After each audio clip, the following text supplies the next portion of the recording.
My anger surged uncontrollably and I couldn't believe my eyes. All this chaos. What was it for? Because I invited my friends to celebrate my birthday?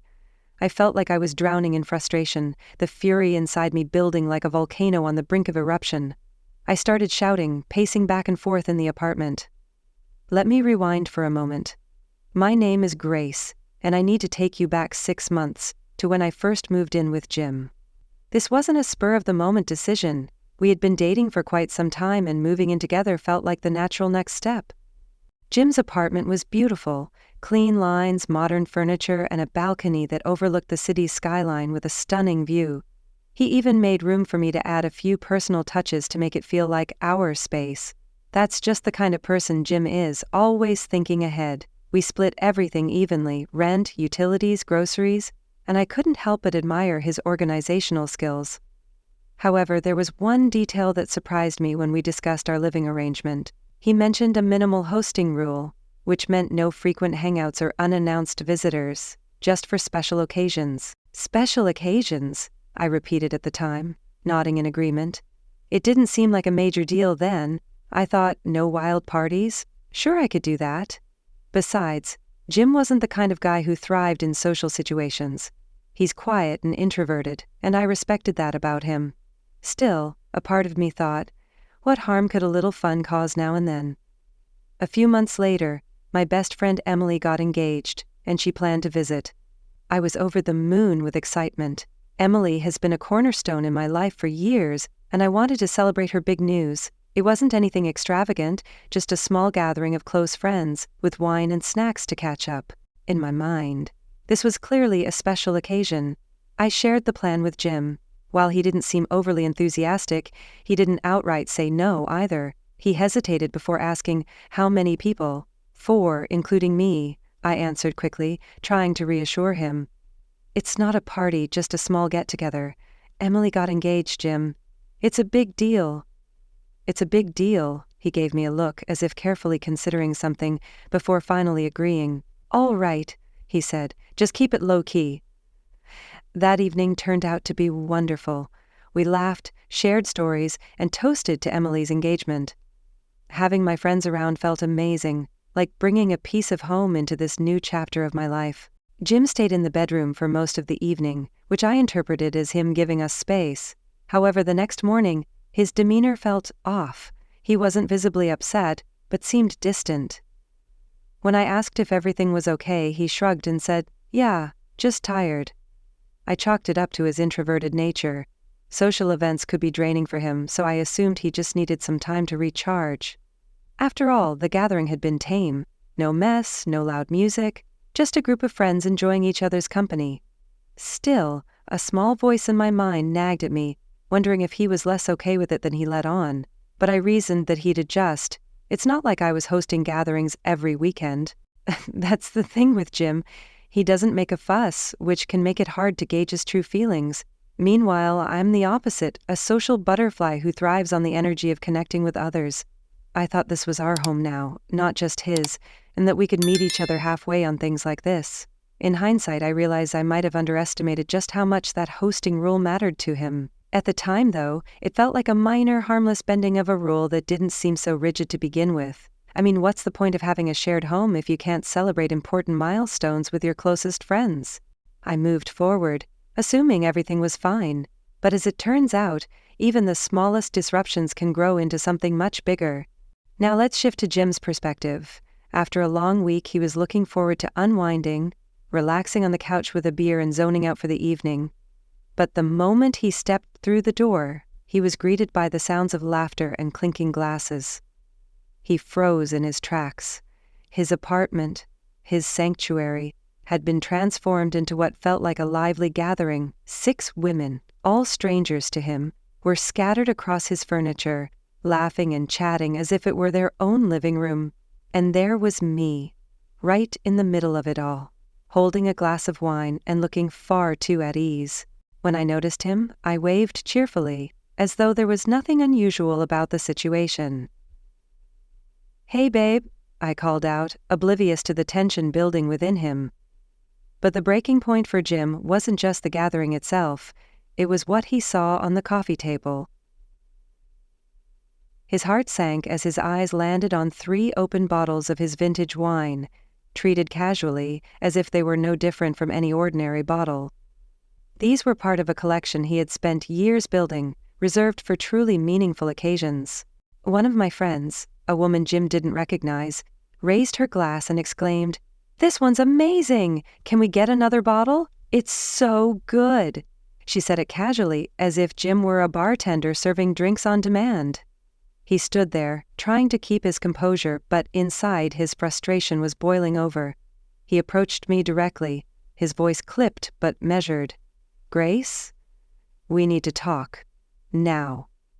Grace was halfway down the hall passing food to her people. As soon as the door closed, Jim couldn't hold back any longer. "What the hell is going on?" he asked, his frustration finally spilling out. "That's my wine, Grace. Do you even realize what you've done? Those bottles are worth more than just their price. They mean something to me. They weren't meant for this. They weren't meant to be passed around at some random party with a bunch of people I don't even know. Did you even stop to think about it? Did you ask me first?" I could hardly believe what I was hearing. She raised an eyebrow, clearly caught off guard by my reaction. "Jim, seriously, it's just wine. You have so much of it, it's not a big deal. They're enjoying themselves. Can't you let them have a little fun?" Her words only added fuel to the fire. "It's not just wine, Grace. Those bottles are worth a lot. They're supposed to be saved for special occasions, not wasted at some random hangout. You didn't ask me. You didn't even stop to consider it. You just let everyone help themselves." I stepped closer, my frustration now plain as day. "Who do you think you are to assume this was okay? Those bottles were meant for me, for significant moments, not to be opened on a random Tuesday night. And for what? To make your friends feel comfortable?" I could see the irritation flicker across Grace's face. She sighed, looking like she was the one being inconvenienced. "Jim, come on. Don't overreact. I'll replace the wine, all right? It's not a big deal. They were just having fun. Why are you making this into such a problem?" She crossed her arms and looked away, clearly annoyed, but I wasn't about to back down. "Overreacting? You always say that," I snapped. "You brush things off like they don't matter, like I'm just supposed to go along with everything you decide. You don't respect my space, my belongings, or me. And this is the last time I'm letting it slide." I paused, trying to calm the anger boiling inside me, but it wasn't easy. "This isn't just about the wine, Grace. It's about the way you don't think before you act. You just do whatever you want without asking." Grace's expression softened, but it felt more like exasperation than actual understanding. "I'm sorry, okay? I'll replace the bottles. Can we not make this a bigger deal than it has to be?" I stood there, staring at her, wanting to say more but deciding against it. "I know Jim's upset about the wine, but honestly, I think he's overreacting. It's just wine, right? I get that he worked hard for that collection, but we live here now. It's our home, not just his private museum for wine and furniture. He can't act like everything here is sacred. When are we supposed to start enjoying this place together, instead of him treating it like a locked display case?" After the argument, I tried to fix things by promising to replace the bottles, but I already knew how it would play out. He'd be upset, we'd talk, and then we'd move on. Still, it's frustrating. I don't want to keep tiptoeing around him all the time. Honestly, it felt like he was making a big deal out of nothing. I'm just trying to have fun with my friends. What's so wrong with that? So, when I decided to host a casual brunch the following weekend, I didn't think it was a big deal. Jim's usually out running errands in the morning, so I figured he wouldn't even be around. I didn't see the harm in inviting a few friends over to relax and unwind. We deserve to have some fun too, right? But of course, Jim came home earlier than I expected. The moment I heard the door open, I froze. I could hear his footsteps, and immediately I knew something was off. I walked into the living room to greet him, but the tension hit me like a wave. There he was, standing in the doorway, taking in the scene, the laughter, the mimosas, the crumbs scattered on the couch. One of my friends had her feet up, using his sound system with music playing far louder than Jim would ever allow. It was like flipping a switch for him. I could feel the shift in energy. He didn't greet anyone. Instead, he looked straight at me and said, in the tightest tone, "Grace." A word. No hey or what's up. Just that clipped tone, like I was about to get another lecture. I rolled my eyes, already knowing what was coming, but I followed him into the kitchen, bracing for the confrontation. "We've talked about this," Jim said, his voice controlled but sharp. "I shouldn't have to remind you every time. And what's with them using my stuff? It's not theirs to touch." I tried to laugh it off, hoping he'd relax a little. "Jim, they're not strangers. These are my closest friends, they're practically family," I said, waving a hand as if to dismiss his concern. But Jim didn't laugh. He just stared at me, his jaw tight, frustration clear in his eyes. "Practically family," he repeated. "Grace, this isn't about them. It's about you not respecting boundaries. You don't care about how I feel, and this is the last time I'm bringing it up." I felt my temper rising. "Of course I care," I snapped. "But you're acting like I'm throwing wild parties every night. They're just here for brunch. Why is that such a big deal?" I shook my head, trying to make him understand my side. "It's not like I'm disrespecting you on purpose. I'm trying to create memories with my friends. Why does everything always have to be on your terms?" Jim just stared at me, and I realized it was time to retreat. I tried to calm myself, but the frustration was bubbling over. "Jim, it's not like I'm doing anything terrible. They're here for a casual get-together. Why are you making this such a big deal?" I already knew how this would go. I'd apologize, he'd let it slide, and we'd move on. That's how it always goes. I just wish he'd loosen up and stop taking everything so seriously. Is that too much to ask? For Grace's birthday, I had planned something special. A quiet dinner at her favorite restaurant, just the two of us.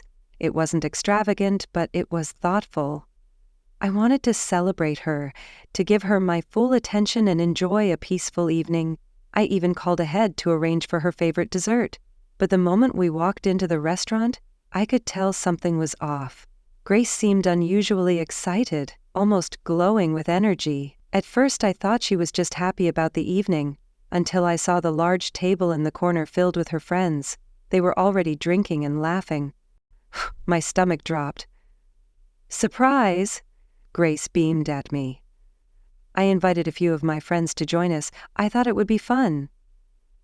I froze, staring at the group of 10 people waving at us. This wasn't the evening I'd planned, and she knew it. "Grace," I said quietly, "we talked about this. Tonight was supposed to be just us." She brushed me off with a wave. "Come on, Jim, it's my birthday. I wanted to celebrate with everyone." "Don't be so uptight." I felt anger rise in my chest. How could she disregard my effort like this? I had planned this night carefully, wanting something intimate and personal. Instead, she turned it into a group event without even telling me. "I'm leaving," I said flatly. "Enjoy your party." The table went silent as I grabbed my jacket. I could feel everyone's eyes on me, but I didn't care. Grace called after me, her voice a mix of confusion and annoyance, but I didn't stop. I walked out into the cool night air, the breeze hitting me like a slap. My frustration simmered beneath the surface, but oddly, I also felt a sense of relief. This wasn't the first time Grace had made me feel like an afterthought, but it was the first time I refused to just go along with it. I'd had enough of her disregard, her tendency to make choices without even thinking about me. As I walked away from the restaurant, I realized I wasn't just leaving dinner. I was walking away from the whole situation. Grace could keep her party, her friends, and her way of doing things, but I was done. This wasn't simply about the birthday dinner, it was about respect, and Grace had made it abundantly clear that she didn't have any for me. I called after him, but he didn't even turn around. What kind of person just walks off like that? We'd been together long enough for him to know how much my friends mean to me. I couldn't wrap my head around why he was reacting this way. I was furious, but watching him leave like that only made me angrier. My chest felt tight, heat rising as I thought, how dare he walk out on me like this? The rest of the evening blurred together. I couldn't even focus on the celebration anymore. I had lost my appetite. It was completely ruined. Desperate for some kind of comfort, I turned to my friends, but the looks on their faces said it all. They thought I was in the wrong. "I don't know what his problem is," I said, my teeth clenched in frustration. "It's my birthday. How hard is it to understand that I just want to celebrate with the people I care about? I could see they were trying to be supportive, but there was doubt in their eyes. They didn't really understand. None of them had been in a relationship like mine where I was always juggling his boundaries with my need for independence, his discomfort with my friends against my desire to spend time with them. But this was too much. "I'm staying at your place tonight," I told Carol, practically storming out of the restaurant. "I need to clear my head." I thought about returning to the apartment, but I couldn't face him. Not after everything that had happened. I needed space, and I needed him to cool off before we talked. I knew it wouldn't be easy, but there was no way I could go back there that night. Crashing at a friend's place seemed like the best option, to get some distance and figure out what to do in the morning. When I woke up the next day, my head was pounding and there was a heavy feeling in the pit of my stomach. I wasn't ready to face Jim, but I knew I couldn't avoid him forever. The events of the previous night kept replaying in my mind. What had I done wrong? Why couldn't he understand that I needed to spend time with my friends? Why did he always shut down whenever I tried to talk about this? When I finally reached the apartment, the first thing I noticed was that everything of mine had been packed.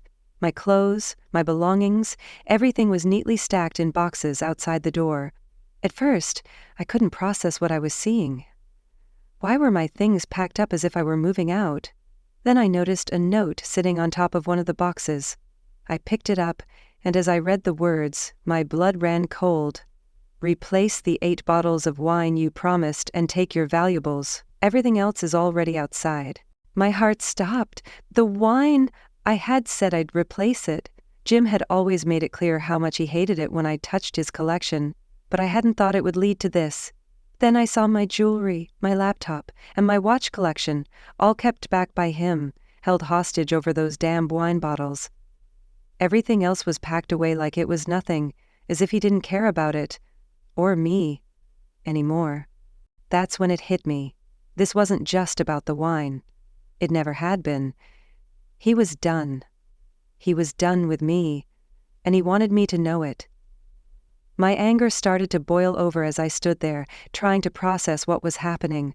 All this, for what? Because I invited my friends to celebrate my birthday? I felt like I was suffocating, the fury inside me bubbling up like a volcano ready to explode. I started pacing the apartment, yelling at the top of my lungs. "This is how you treat me?" I screamed, tears stinging my eyes. "This is how you repay me for everything? You really think you can just pack up my stuff and kick me out? You think I'm just gonna leave like this?" My voice cracked, anger mixing with hurt and confusion. It felt like my entire world had fallen apart in a single moment. I was enraged, at him for walking away, at myself for not seeing this coming. I couldn't believe Jim would end things like this, so suddenly without even a proper fight, without giving me a chance to explain. It was over. I had pushed him too far, and now I had to live with the consequences. But a part of me still couldn't understand why it had ended like this.